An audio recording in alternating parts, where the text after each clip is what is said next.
posting up pictures, trying to look like you winning. I'm writing rhymes in the kitchen, soaking in moments we live in. Yeah, you got the nerve to be on me, faking your life for the IG. If you got my number, don't add me, cause baby, I'm on hiatus. Hey, guys. It's your host, Alona V. Thank you for tuning in to Grown Dating Talk this evening. I hope you guys enjoyed last week's panel. So for tonight's panel, I have two special guests who are going to be joining me on panel this evening as we talk about the modern woman and the modern mom. Who are we?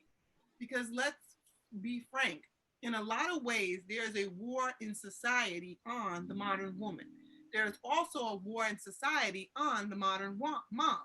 Men out here, no, Nope. women do it too. Women will yeah, look down on single mothers in the same way. Because women will attack other women's mothering and parenting and talk about she ain't ish because of this. And look at what she's doing there. And that's bad because not only are you making this woman feel even worse, but you're doing it in front of other children who are now judgmental of that mom too. And their kids. And the kids. Yeah. Because now, I do get a lot of people tell me, oh, you're a great mom. I'm like, no, I'm just the mom my kids need. I'm the mom that, that's what I wanted to be. I'm not trying to be nobody's perfect mom, nobody's super mom. I'm just trying to be the mom my kids need. Yeah. So we have a good relationship. Thank God. We work on who we are as individuals, and our relationship has to evolve as they get older because, man, it's a whole different ballgame when they're adults. Yes, a whole different. They still need that guidance, that love, and you need to still cultivate that relationship constantly. But it's different when they're adults. Because when they're older, they're like, you can't tell me what to do. First off, you wasn't even all that at this point. You made these mistakes, and you sitting over there like, okay, I got you. I'm just trying to offer you some advice. My daughter's favorite thing is, I just want you to listen. I'm going to talk to you, but I just want you to listen. I don't want your advice. And that is hard for me. Hard, yeah. One time I slipped up and gave advice, and she got silent on me, and she was like, I'm going to get off the phone now, and I'm going to talk to you later. And I was like so hurt. I was like, oh, okay. Yeah. And so there's definitely that. Like, damn. I just got shut down that quick. Like, shit, I'm sorry. But also for me, it's a way different perspective. My daughter is 20, about to be 21. At this point in my life, I was already married with kid number 1, trying for kid number 2. Thank you. My mom already had 2 kids by age 20. So, and actually was married and on her way to being divorced at that point. Shoot. Or separated because first kid, we were arguing about marriage. So that's hard too because she's living different life experiences, and now I'm like, I want to be the mom to give advice and just be telling you what, give advice, quote unquote, but it's secretly telling you what to do. But she's grown, she's different. You can't be doing that. Now I have my second one is about to be in college, and it's the same thing. She's grown. It's like, their life experiences are very, very different from where I was at that age. Yeah. So a lot more listening, a lot more communication, a lot more. And that's hard when you're used to being the one giving all the orders.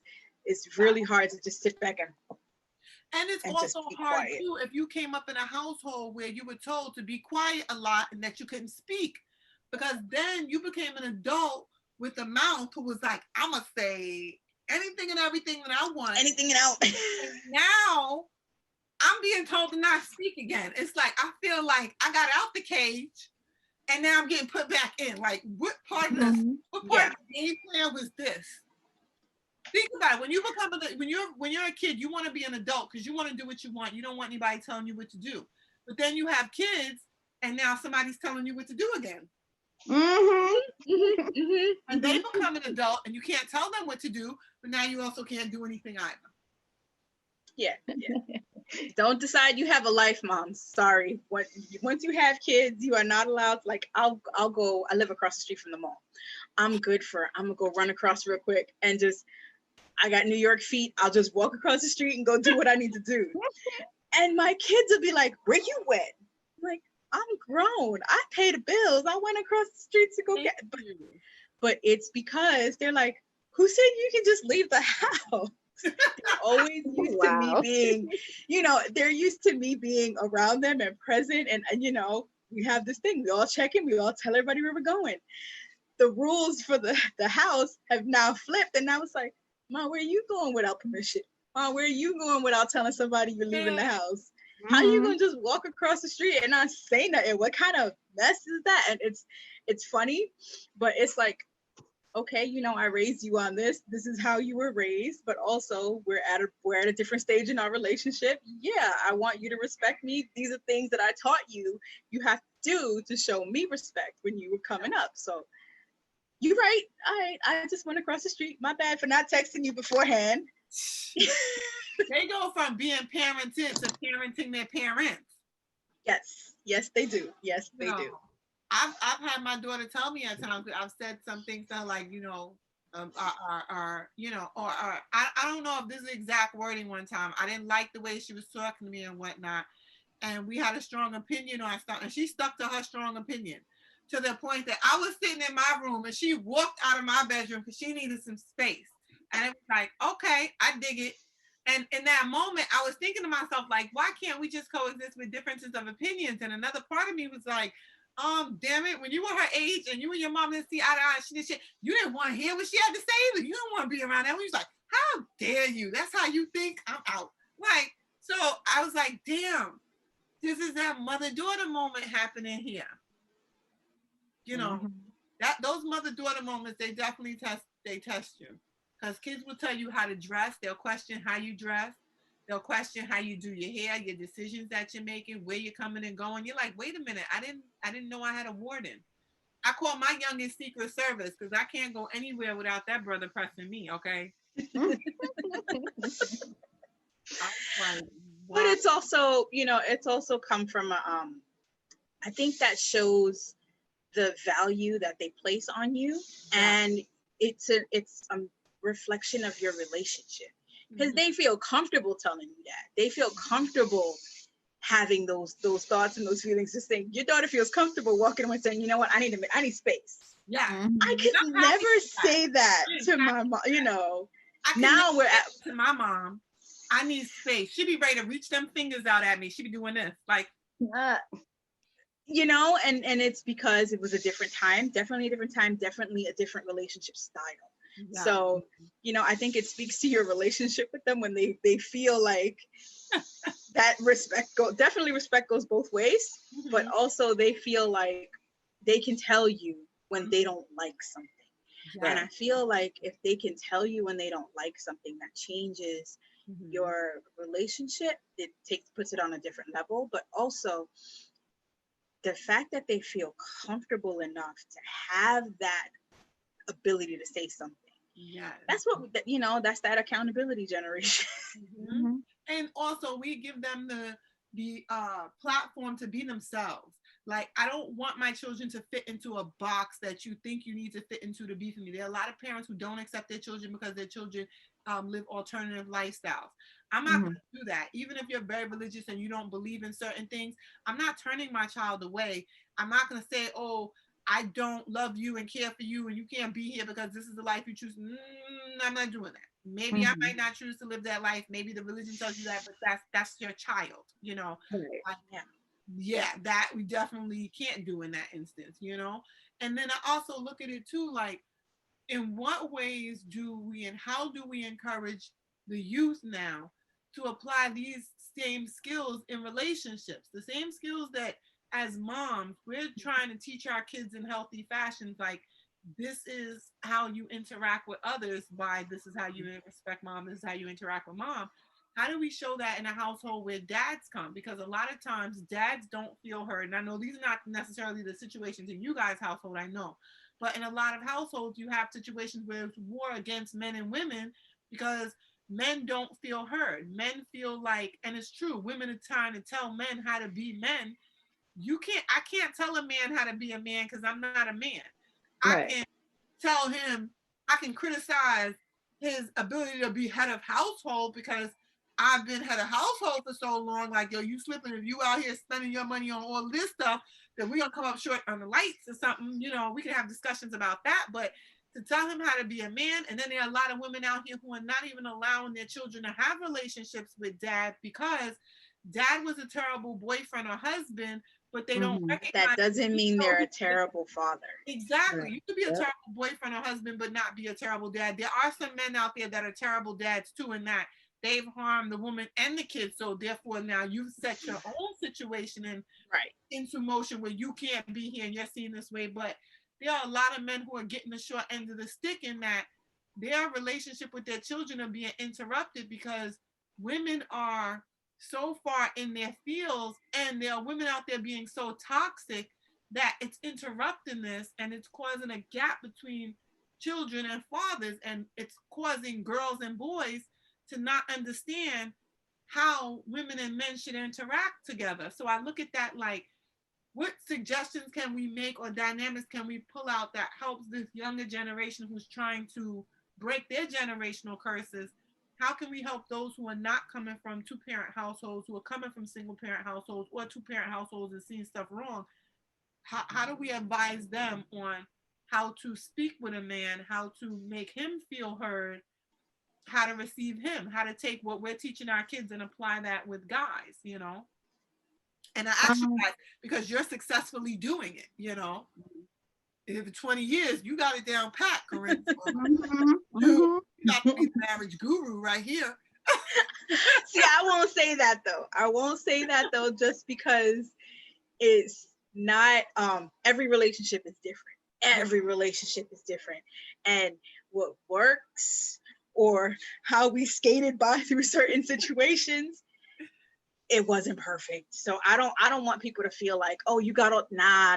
I got the answers that worked for us. There you go. And only what worked for us. Yeah. But I think it's funny that you bring up the relationship with dads. It's so important. We don't talk about it enough. We don't put enough focus on it. But when your kids have a great relationship with their dad, when the ability is there, when they are open to that, it's a whole different generation that will come up. We constantly focus on moms being important. Moms are really important, but not all moms are worth their salt. Some moms are just, excuse my language, they just ain't shit people. And it has nothing to do with their ability to parent. They're just ain't shit people, and they're not going to be a good mom. Exactly. Kids need at least one decent parent. Thank you. You know, I was able to repair my relationship with both of my parents, but especially with my dad. And looking at the relationship my kids have with their father, I'm like, it's not perfect. But I look at their relationship and it's like, you can see the difference in how they carry themselves. You can see the difference in their confidence level. I have a child that's very shy. She's more self-conscious. But you wouldn't guess that because she's never had that experience where, you know, coming up, she didn't feel loved, she didn't feel pretty, she didn't feel smart. She didn't have that experience. She's just naturally more reserved than her sisters. Out of the three, this is the one that's the more observant, more I'm not for the spotlight. So, you know, and dad is more quiet, not quiet. I would say he's a little bit more reserved because he's outspoken with his group of friends and with people he's comfortable with. But if you were to just meet him, you're gonna think he's very quiet, and he's not that kind of person. Styles are different. Yeah, exactly. But I mean, the relationship that they have, it's very different from my relationship with them. It's a totally different entity, and it's supposed to be. It's not yes, you have your relationship as a unit, as parents. You have your individual relationship as mom. But that relationship between dad and his kids is equally as important.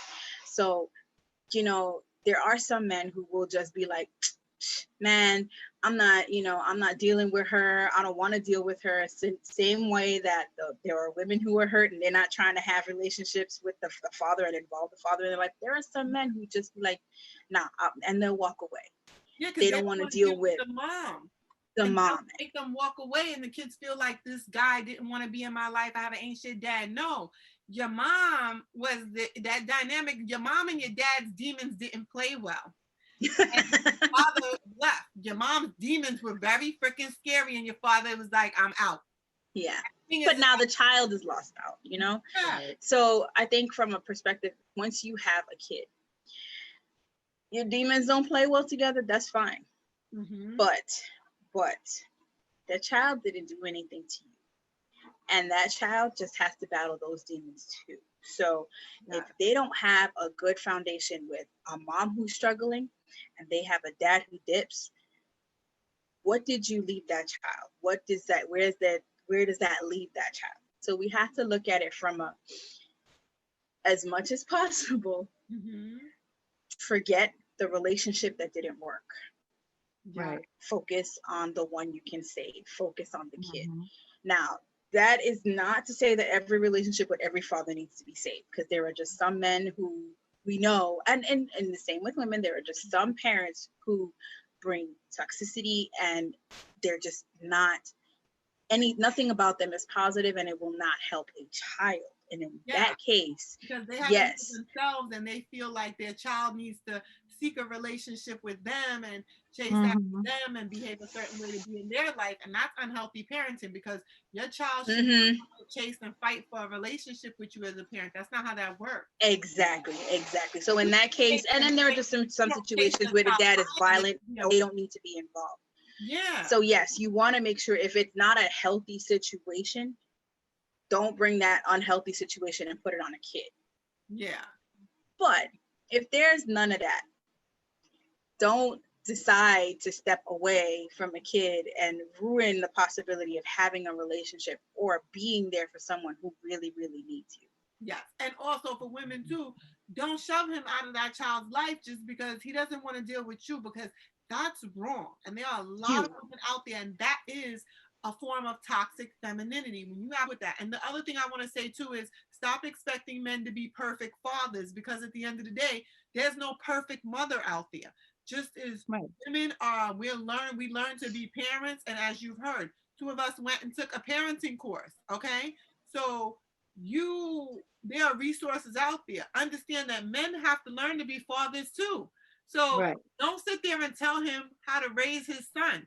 Let him figure it out, some of it too, just how you had to figure it out, because we don't come with all the answers. When we gave birth to that baby, the hospital didn't say, here's a manual for you. On page 57 will tell you about diaper changes. Page 253 will deal with attitudes later in life. I mean, we didn't get that. So I think that women have to learn to take a step back. To expect when you're expecting is not the Bible for parenting. It's not. It's just one resource. Exactly. What do you think about that? It doesn't tell you everything.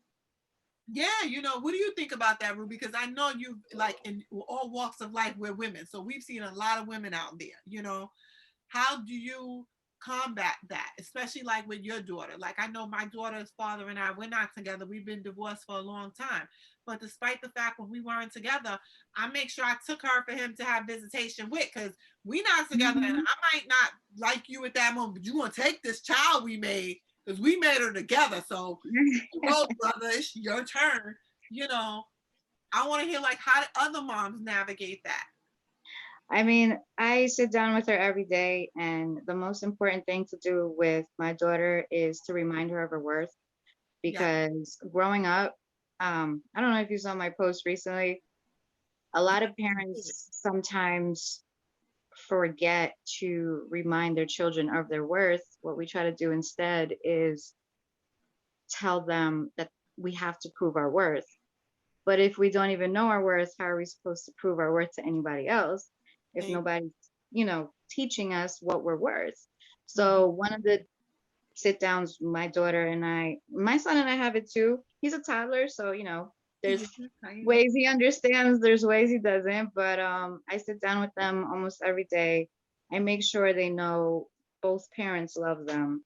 Even my daughter's father, who he's not in the picture. However, my daughter knows both her parents love her because it's not my place. You understand? Like, it's Mm-hmm. really not. She will grow up. She will make her own decisions. If she decides to go and take the next steps to visit her father, that's completely on her. And I told her that she has his phone number. Whenever she's ready to take the next step, I'm backing her up. Exactly. And right. And that's all I can do because at the end of the day, like if I wouldn't want somebody to force me to keep a relationship with one of my parents because the other parent is angry. So I try to do my best. It's very difficult sometimes. Don't get me wrong. Yeah, I I understand have that. my Trust me, moments, I know. but at the end of the day, it's about her. So you know. It's true. Like there have been times where, and you know, I say this to my sons wholeheartedly. Like me and their father are not together because of domestic violence. You know, Hmm. and he could not have visitation or custody because of that as well too. But I still tell my sons all the time, and they will attest to this. I tell them, you were made in love. Your father very much wanted you. Your father loves you to death. There's Hmm. nothing in the world that your father wouldn't do for you. You know, it's just that there is a temper and a risk issue there, and we can't play around with things like that. We can't take Right. chances with things like that. But I let them know, like, you know, you were born in love. And I tell them about some of the great things and aspects and characteristics of their father and where they get certain things that they have genetically from. Like you get height from your mom and your dad. Because I'm told Hmm. I have a brother who's 6'6", 6'7". Your father was this 6, you know, 6'4", 6'5". Like you, this is what it is. So they understand those things, and that is like you said, that's that healthy part of parenting. Because at the end of the day, you know, it's like, look, there's another person that exists too. I didn't make you by myself. You know, I'm not um asexual. This wasn't a sexual production here, you know. The Hmm. science teacher in me is coming out, right? Yeah. And it's just like, you know, I think that that is important. And also when kids see adults having healthy conversations, coming together, talking, when they see at least one parent handling things maturely, it models for them that my mom knows how to effectively handle things. My dad knows how to effectively handle things. If you see one person at least effectively handle it, then you have an idea, a visual sense of what it looks like to effectively handle this. So, to those young women and mothers and modern women out there who feel like you have to argue for everything, you don't. You don't have to argue to be for heard. You do not have to go tit for tat. Like there are ways where you can talk to your partner, and if you don't feel heard, we can take a step back and we can still come back and revisit this. We're gonna have this discussion, partner. This discussion is gonna be had, but it's gonna be had in a functional and non-toxic way. And I want men to understand that there are women out there who can hear you. There are women out there who see the king in you, who understand that maybe you ain't shit as a boyfriend or a husband, but that don't mean that you not shit as a dad. We see you, we understand you, we have love, and we acknowledge you as well too. So we don't agree when society says men ain't shit, because for the most part, you guys you're worth your weight in gold. A lot of you, you're very much worth your weight in gold. A lot of us modern women feel that most modern men need to grow up nowadays because there seems to be a lack in emotional maturity. You know, I will say that in emotional maturity and in drive and ambition. That's what I feel personally. That there's a lack in emotional maturity, drive, and ambition when it comes to a percentage of a population of the male gender. And that this dynamic, when it plays out with women, right, it can become toxic.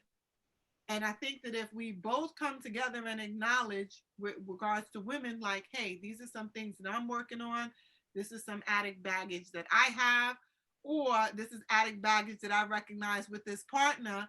And these are the things that I'm willing to do to work with this person if they're willing to work with me so we can have a functional life, as opposed to he ain't shit. I don't need him anyway. We don't need that mentality. Because if you want a man, then every man can't be not shit. Because if every man is not shit, then you don't want a man. Right. Say that again. If you want a man, every man can't be ain't shit. Because if every man ain't shit, then you don't want a man. There's no such thing as every man out here being ain't shit. If every man ain't shit, you need to start looking at you. That means there's a lot of ain't shit aspects about you that you're projecting. And if this stuff is being mirrored to you through these men, which part of that mirror are you looking in when you get up in the morning? Which part of that is in your reflection? Like, we need to come together and really talk about this and acknowledge this. And be that parent, be the modern mom. Because the modern mom is not in here reproducing the toxicity.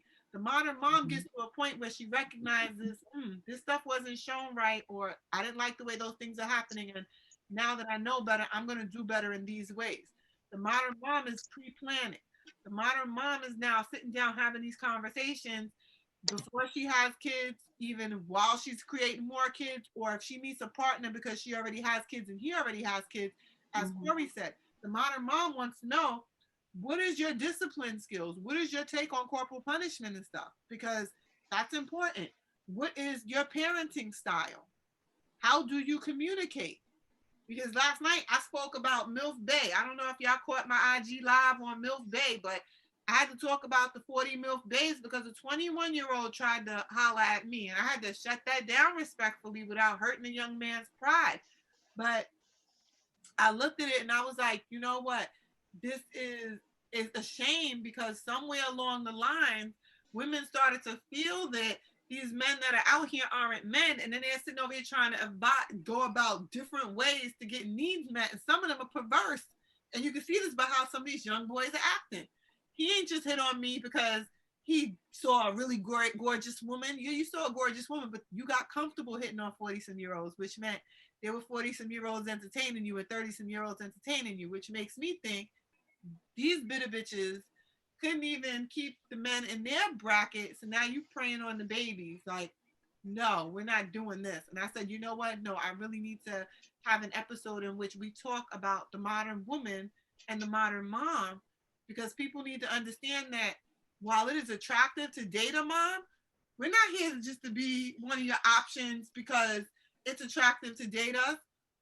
We're raising our family. We're raising kids. We're actual people. We're not just single girlfriends out there looking to mingle who can take all the nonsense you bring. There are kids watching that. We can't put that stuff in front of kids, you know?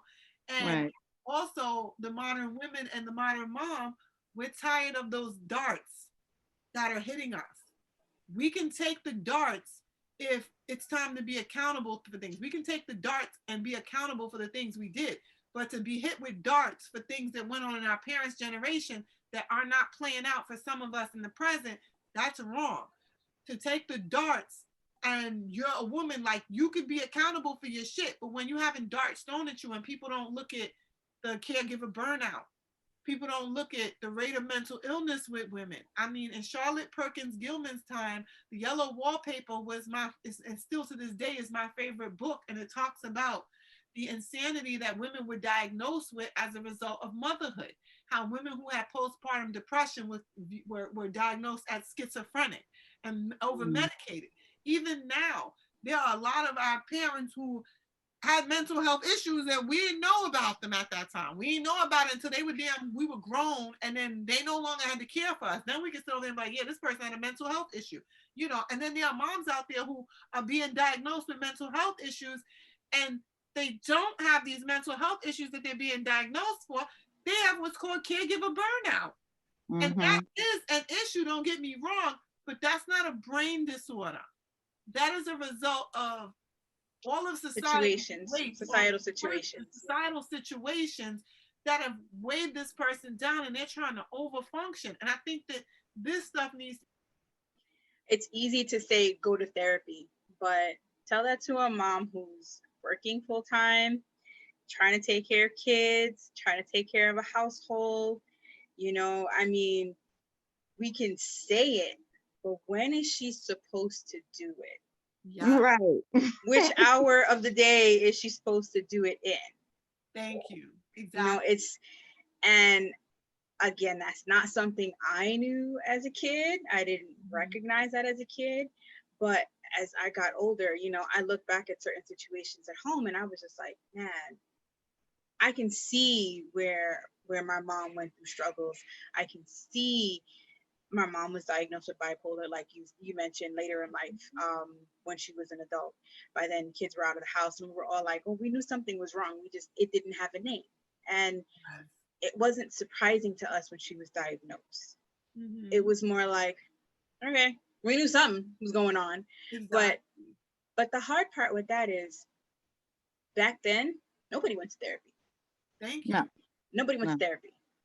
Nope. Nothing. Nobody went to therapy. Nobody talked about having any mental health issues. That wasn't a thing.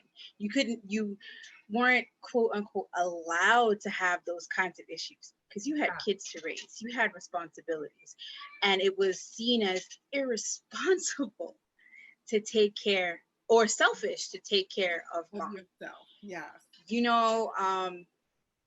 There's still some of that nowadays when a mom says she's gonna go do, when mom goes out for a girls' night, when mom goes to get her nails done, when mom does something that's not mom related, there's still a lot of that mentality, and we need to move past that because this is a person, not just a label. And I'm also going to push too that there needs to be resources for moms, because what we don't talk about is the lack of respite care resources. Mom stressed out, burnt out. Mom has no one to take her kids to.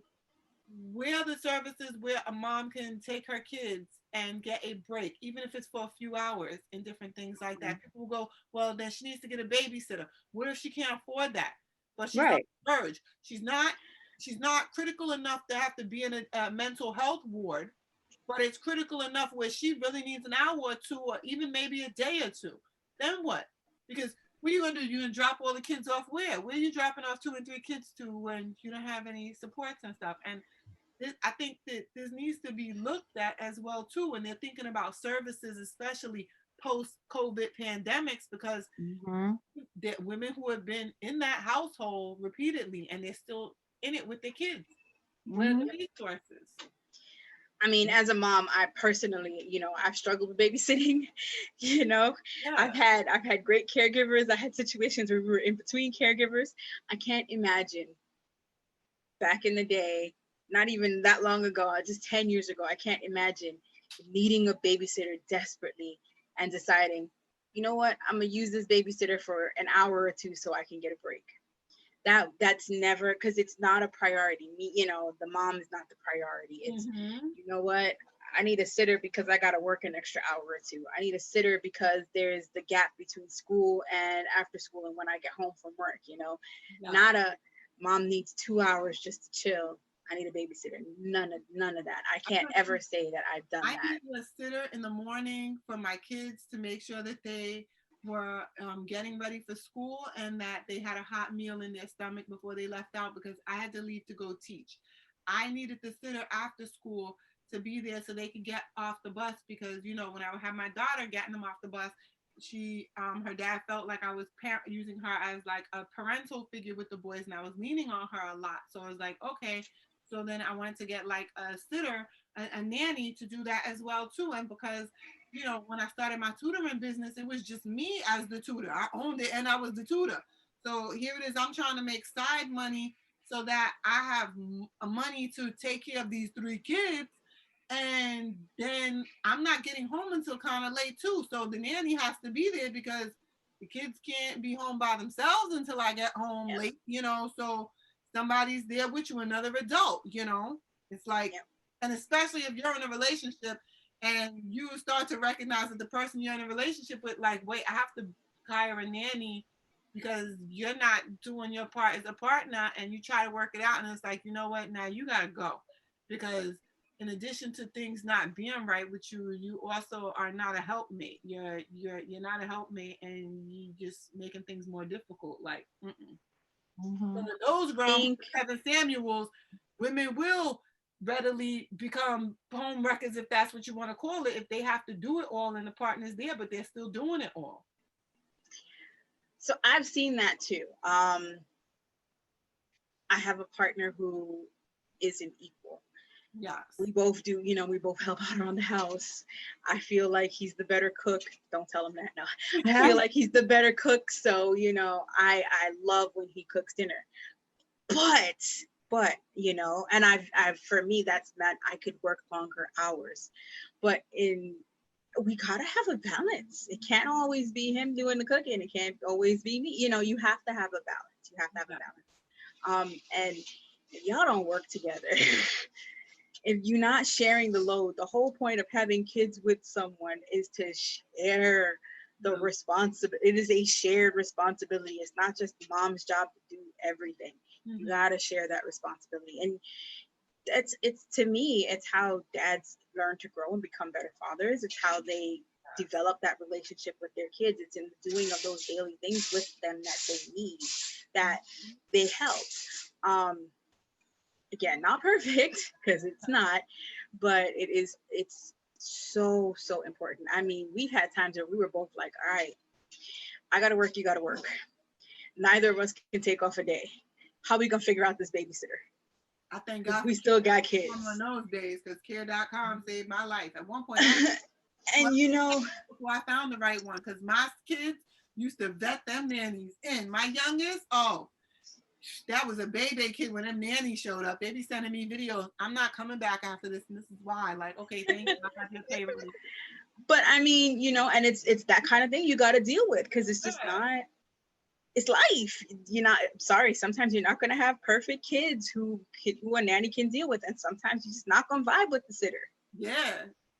And then sometimes you're not going to vibe with the sitter, but you can't find another one right away. You gotta make it work. So y'all just gotta make it work until you can find another one. Exactly. But again, these are things that you have to work through. And I mean, having a partner helps, because when y'all are in that slump and you in that in between space, and it's just you and you stressed and you tired, these kids, at least you got somebody to lean on. I've learned that, a lot of people say that, it does take a village to raise a child, raise one child, but we've gotten away from the need for that village, and we've learned to adapt and isolate ourselves into ways where we can, quote unquote, I don't need nobody else. I don't need no fake people in my life. We make up excuses for why we don't have that. But I can tell you that there's no way in hell. My husband and I, we're parents together. We live in the same house. There's no way in hell we could have raised 3 kids without extended family, good friends who are also raising kids with, people who understand where we're coming from and are in the same situation, or have raised kids a little bit older than us. There are so many people in our lives right now. We're not, we live in Hawaii. Our family is not from here. It's just, for a while, it was just us.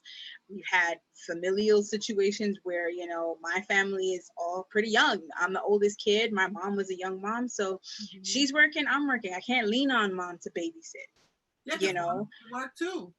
And then, we had the situation where mom was caregiver for my grandmother with dementia. She really could not babysit at that point, because she's already trying to keep grandma with dementia from wandering and safe. There are a lot of situations where it just wasn't easy. And if I didn't have an extended circle to help me get through it, there's no way I would have. So I think that we need to remember that that's important. You don't have to have a whole 25 network phone tree of people. But if you have 3 or 4 good friends around you, y'all can raise them kids together, and you give them that sense of community and the value of community, and why it's important to raise your kids in an area or in a situation where they have that, they see that. So yeah, my kids got plenty of cousins that are not biologically their cousins, but it's also because, they learned, we got family. We have a lot of family that's just not blood. Exactly.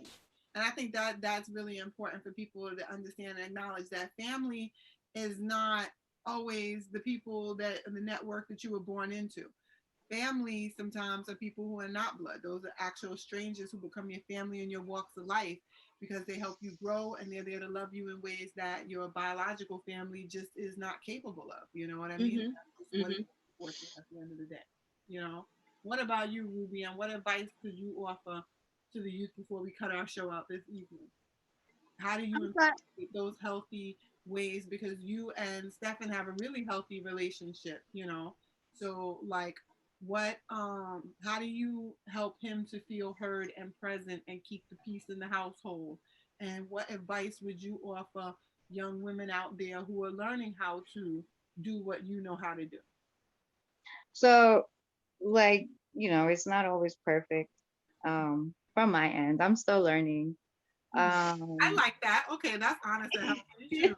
Wrong with that. we do have our moments. We are both learning each other more and more each day. We are trying our best as parents, and we were both raised differently. I do come from both parent households. It was just a different upbringing with me, very strict upbringing. Mhm. Stefan had a very strict upbringing too, but it was from a single parent household. Yeah. So, like, we both have to learn each other's upbringings because it does reflect on us as well. I know that my morals are taking the best from my parents, not the worst, which is the same thing I tell my kids. Take the good from me, not the bad. I know I have flaws. I'm not perfect at all. So, but we both are working on communicating better, especially in stressful times, and we're both overworked. And it gets to the point where we both have to really sit down and take a step back and really learn each other and learn how to communicate to the point where it really progresses us to the levels that we want to get to. Mhm. And definitely the kids seeing that is so important because them growing up and them being in future relationships, it all depends on their environment, how they grew up. Sometimes. And I the mean, example that you set for them. Yep. yes, absolutely. Mhm. I like that. Thank you so much for that. I like that. And I think on my part, what I've learned and what I've taught my children is because I definitely grew up differently than partners that I picked in the past, clearly. And in some ways, we grew up similarly, and Mhm. that's one of the reasons why the relationship didn't work because of the similar ways that we grew up. I saw things play out in those relationships that should not have played out, you know. And one of the things that I look at when it comes to communication now is now I'm very careful in my communications with the opposite gender in that there's full transparency. So I'm telling you what I expect and what I'm looking for out the gate, and I also want to know what that person looks for out the gate. If there is a moment where we're having a moment where we're not seeing eye to eye, now I'm really zoned in, and you have all of Mhm. my attention, brother, at the time where we're not seeing eye to eye because I want to know how you conduct yourself during that time because you're definitely going to learn about how I conduct myself. You're going to Mhm. I'm going to communicate with you. I'm going to be explicit and blunt and direct and I'm very detailed so I can type out some Maya Angelou paragraphs and I will sit back and give you all the time you need in the world to respond because we're going to have this conversation.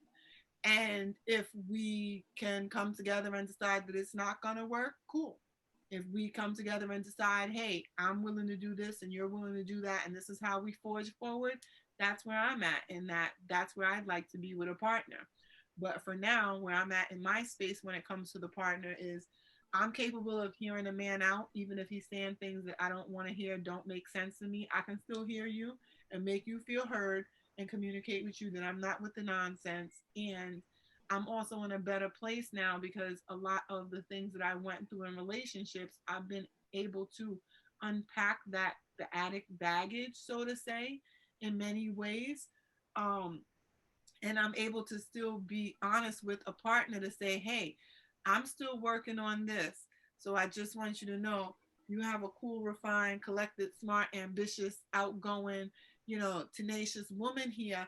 But, in some ways, my communication is not so good in that I'll communicate with you. But if we don't live together, you might not hear from me for 2 or 3 days. And it has nothing to do with you. It's simply that I can get so caught up in my own introvertish little world.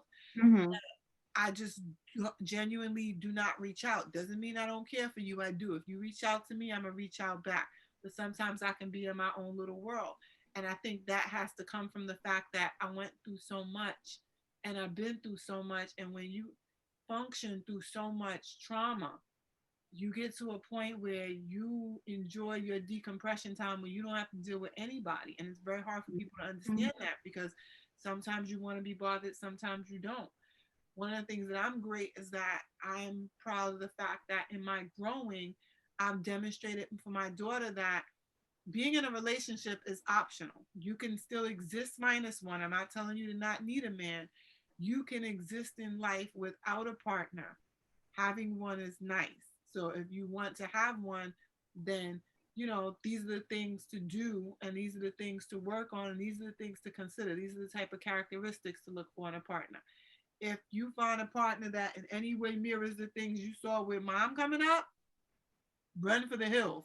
My number Run. and shit, I'll come and scoop you up, send a parachute, send a whatever, just, and also teaching her to speak up. And my sons too, making them aware, like, there are certain get to know girls before you be in a relationship, get to know them as friends, so this way you can understand how they think and the way they feel and how they may move and operate, because not every woman is the same.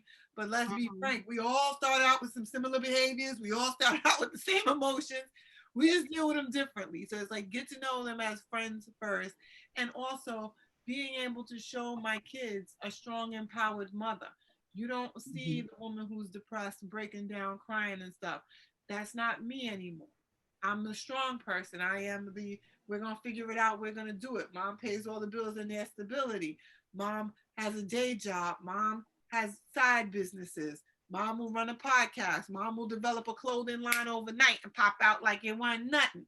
Mom will be out here modeling like I'm on America's Next Top Model with my mom bod, like it ain't nothing. And mom is still the same person here to listen to you, talk to you, and give you a space and a voice. And what's important is now I've raised young men who will become grown men who know how to speak to women, who know that they have a right to be heard. They will know how to handle things functionally and not toxically. And I look at it like I have a daughter who can go out into the world and stand on her own 2 feet. And she's capable of even making mistakes. And if she slip and fall, she can still come to mom and talk about it. So I look at all of those positives in that I raised some really strong, and I'm raising some really strong individuals and teaching them how to be people, good people in life. Like, even if they don't see eye to eye with their parent, I'm able to tell my kids, you know what? Your parent's not perfect. You know, there's still shit going on in the background in ways that we got to grow up, but still your parents still love you, still here for you. And it's a wonderful thing to be able to have those discussions, because I couldn't do that with my parent. Hell, I still couldn't do that with them today, because they're going to look at me like I'm crazy and get with the fingers toward my mouth again. So, just I say all that to say that, yeah, when we talk about the modern women and the modern mom, just understand that no one's out here to get anybody. No one's out here to get got, or for the got to get getting, and that the modern woman and the modern mom does not want to be associated with the toxic female and the toxic mom and the woman who ain't shit and the mother who ain't shit, that never should have been a mother from the jump. Like, let's be careful in what categories we're putting and how we're throwing darts, and also understand that every female out here is not unhealthy. She's not unhealthy. There are some real healthy females out here. And also we want to provide some form of a guidance for you to understand that what's going on in the background of the modern mom, and how the modern mom is going about healthy ways to navigate, so that we break those generational curses and turn those red brick roads back into yellow brick roads. And we want to do it in a healthy way so that we are on the same plane with guys. And it's not like here or here. We want to be right here with you. We really do. And so on Grown Dating Talk, we're going to keep having these discussions. We're going to keep open these platforms. We're going to keep hitting on these topics. And at the end of the day, I don't care if we help 20 people, 100 people, 2 people, then you know what? Then we did our job. Because at the end of the day, we're looking to help others who are going through situations, who want to grow and be better, who notice, hey, some things are going on that I'm not happy with. And you might say, well, how am I supposed to fix this? We've given you a glossary this evening. We've given you encyclopedia. And for those of you who don't know what the hell an encyclopedia is, get your ass on Google and look it up. Because this generation, I don't know what's going on with you. You guys can research and find out where your man's at and where his chick is at and where everybody else is at. But when it comes to this knowledge and shit, y'all know about Bitcoin, Dogecoin, and everything. Wikipedia is the digital encyclopedia. Get it together, you know. But on that note, please tune in next week, Friday, when we continue this discussion on the modern woman and the modern mom. Who are we? And in that discussion, we're actually going to dive into some scenario-based situations between men and women. And we're going to pick it apart with the women that are going to be on our panel. We're going to see if they can identify some of the toxic things that are going on, the triggers, and identify it. And yes, fellas, it will be on the women's part, okay? So before men say, because they're like, oh, you're going to be analyzing men. No, we're going to be analyzing women next week, okay? We're going to be analyzing our own damn gender. And we're going to be giving you some of the answers that you want and agreeing to some of the things that you have to say. And for society as a whole, what we're not going to be doing is attacking the modern woman and the modern mom, because just because she's learning how to do better and growing and healing, or she doesn't function in the way that you think she should, doesn't mean that she's toxic either. And if a person is trying to do better, you got to work with them on that.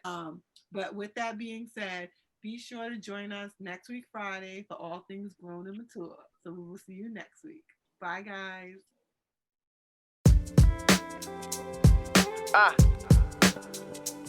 Let's get to it. Yeah, look. I said I hop on the track like the Metro Green Line and ride the motherfucker till my fat car decline. Jump in the whip, then I chuck up the peace sign. Niggas hating cause they bitches got me on rewind. Repeat, you ain't fucking with me, then beat feet. I beat cheeks, bad bitches want me between sheets. Cold freaks once they take a shot, it's a rock peak. Rap sheet, full of gun charges and robberies. P89 on the side of the car seat. Cops in the rear view, speed up your heartbeat. I'm in the streets going harder than concrete. Ain't shit sweet, but the switches in Rock Creek. So beat, get the fuck out my lane, mo. You lame, mo. The fuck is you in the way for? It ain't a game when I'm chasing the bank rolls. The pesos got me spitting lyrics for days, though. Came out of prison on a mission. So listen, spitting crack for niggas with addiction. Heavy dose of truth, no prescription for that. My lyrics is facts, all them other niggas is whack. Been honest is black, planet.com, my nigga. Just the youngest spitting mediocre bars, my nigga. Then I got to writing songs, my nigga. On my own, ain't nobody put me on, my nigga. I did it myself, ain't nobody offer they help. They offer they self, so I played the cards I was dealt. Was stuck in my ways, I ain't had no waste of space. No clubbing for me, getting money, nothing for free.